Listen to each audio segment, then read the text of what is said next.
Hello and welcome back.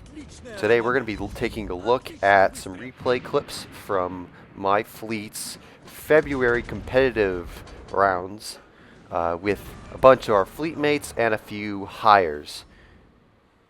First off, just to make known, I am not a competitive player. I was just asked to help out and I did. I was like, hey, what the heck? I get to play Donskoy. I mean, I'll get to reason why I play Donskoy in this. But it's mainly because I don't have any premiums that can substitute, and this is a really good pick. So this was, February. This is 7v7, not organized or anything. It's just the, you'll see we can get medals in this, so it's something you can earn credits from. But this isn't. We faced multiple solid teams, but we also faced mostly crappy teams, and this is what I really just wanted to show. The fun games from that February.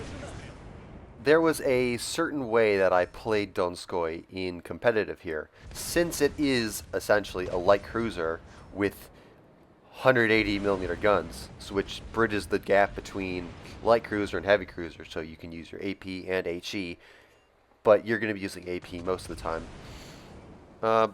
I like to sit with battleships and sit behind them and use Donskoy's range to hit battleships, which is the main reason why I brought Donskoy. For that range advantage and its hitting power.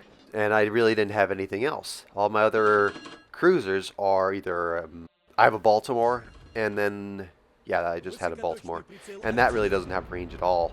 And you'll notice that I am the only cruiser in a lot of these games, so I had to be the cruiser and not just pick a destroyer, which is what I would have wanted.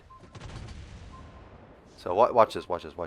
A single shell gets through, and it takes care of the shots. So this clip right here, I'm about to get in a brawl with a freaking Pommern, of all things. Not exactly something you want to be fighting in a light cruiser. You just wait for him. This is the great thing about the Donskoy. It has 6 km torps instead of having 4.5, which is what Chapayev has, and it's got 5 of them. So we just use our speed, which is a big plus on Donskoy. It goes 38 knots if you fully max it out, which is what I did. And the torps reload pretty fast, so he's going to only take one of those because he has sonar up and he dodges the other 4. And we just lie in wait for him to progress. And yeah, this game is pretty much over, and they'll take care of the guy on the south side before they get to me. South was down, and now it's all up to the Pommern trying to rush me. I almost die in this, so get him.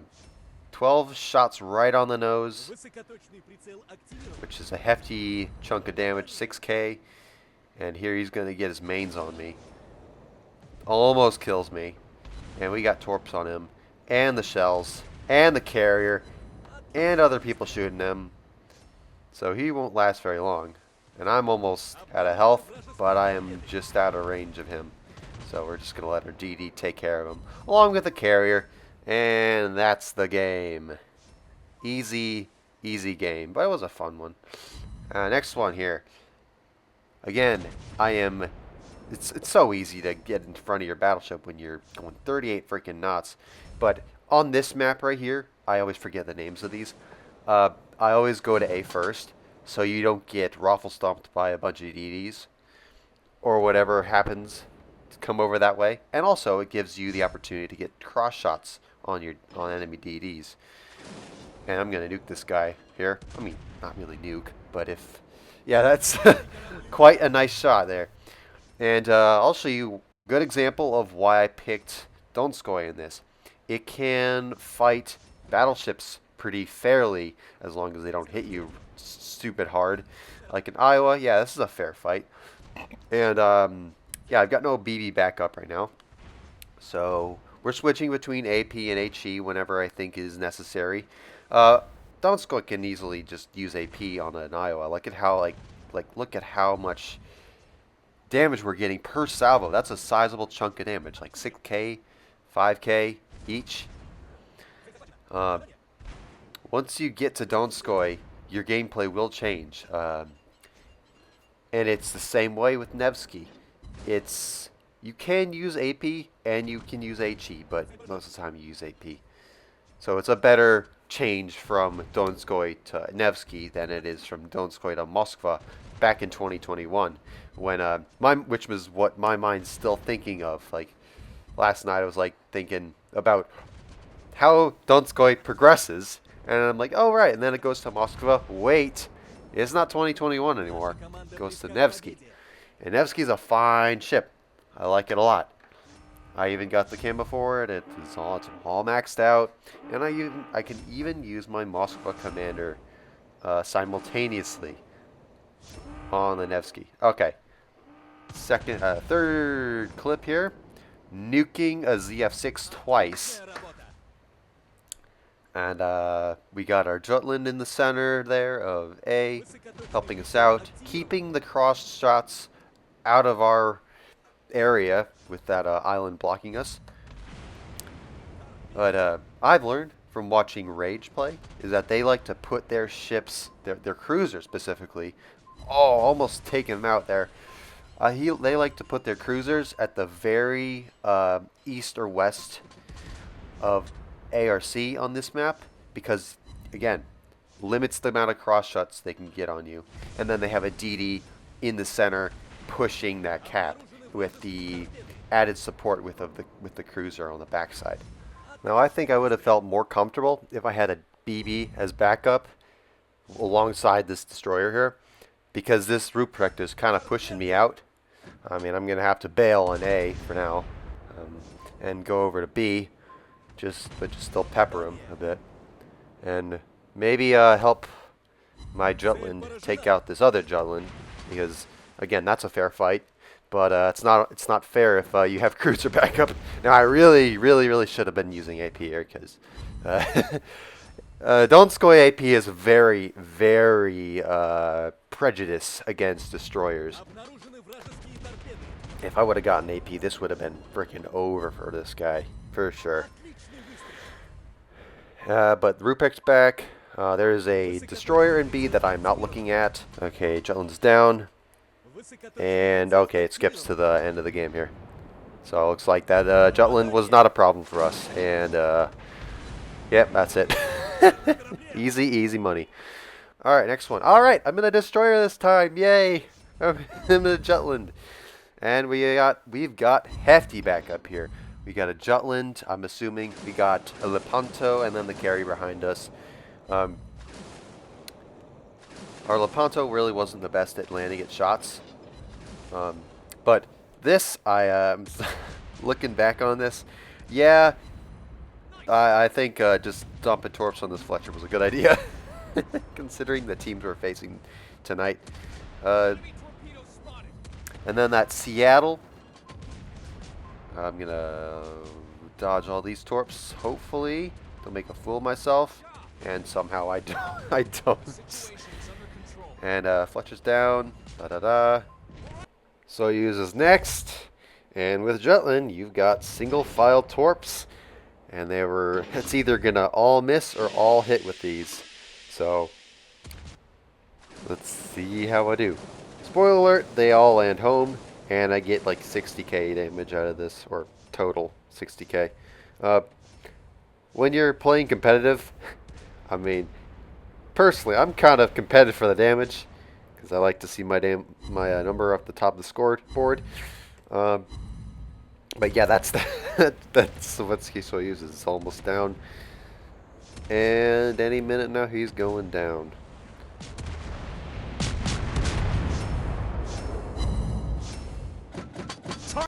Okay, back at the Donskoy again. I only played Jutland once or twice because I was needed as the cruiser player. Forgot to mention earlier, Donskoy is really good at killing DDs, especially at long range. If the dispersion agrees with you, Which in these clips you've noticed that like some of them are just like, what the hell happened? Oh, another good thing about 6-cam torps, they catch idiots off guard like this, and you get surprise kills. And anyway, I was saying, yeah, Donskoy, it's like a Hindenburg where you can, if you get the perfect dispersion, you can rock their shit to the core and almost like half kill them. Like you've seen in previous clips of that ZF6. Poor guy got absolutely obliterated. But in past, when I played Hindenburg a ton, I was able to constantly just absolutely nuke, or as I've been calling it these days, vomit blast, destroyers out of existence from max range. But in recent years, I haven't been as good as I used to be at nuking destroyers from max range. But I can still do it. It's not impossible. Alright, what are we doing now here? Yeah, I've got a BB backup that's just going way too far ahead. We didn't have a... Oh! Whoa! Fuck. Pardon my language. That was, yeah, man, that really freaking hurt. That freaking carriers. Well, I wouldn't say poor, because all carriers must die. Okay, what we got now? What do we got now? Okay, this is the final one. This is the grand finale. This is the game I wanted to really show you. This is the best one I had out of the whole weekend of playing. So this is against FND. Now, FND is a shell of its former self, as plenty of NA people know. FND used to be the fleet to be in back in the day, and now it's just they just hire whoever. But this is going to be my best game. I do over 100,000 damage. I torpedo a freaking carrier, and many other things. I'm abusing cruisers, abusing destroyers. This is perfect for me. I mean, it's all... Yeah, that's all light cruisers over here. Plus that Vallejo, which is technically... That's a heavy cruiser. But the range... It's so nice being able to sit with battleships and pummel those battleships. No, there's a battleship over there. It's a John Bart. Yeah, sit at range with the battleships and pummel the battleships and cruisers while within the protection of the battleships. Although, I mean, sometimes you can get away with pushing a little forward. See, I'm trying to stay with my Lepanto. But my Lepanto's dying, so, change of plan. We got two destroyers, one on each side of this flank, who are really going to be helpful here. You'll see very soon that that John Bart or the Missouri, yeah, it's two battleships. I couldn't really tell. They're both gonna they're gonna explode with torpedo power. As you'll soon see, here they come from the right side into the Missouri. And, and two more salvos, and he's going to be taken out by me. Like, that AP, none of that was a shatter or half pen. All of those full pen, plus a citadel. And now we just got to run away from the John Bart, which is a strength of Donskoy. I'm speeding up these clips a little bit. And again, DD from the left side on the Jean Bart, and it takes him out. Beautiful play. And here goes, I think that's Louis. Yeah, he's getting really close and personal with that Seattle, but can't take him out, which is okay. I mean, that's definitely not how I like to play destroyers. I like to be more passive aggressive than just being a full-on noob in terms of play style. I mean, sometimes you have to do that, but I don't typically do it. Seattle's gonna really bite the dust on this final engagement here. 12 180s. It's really potent against these light cruisers.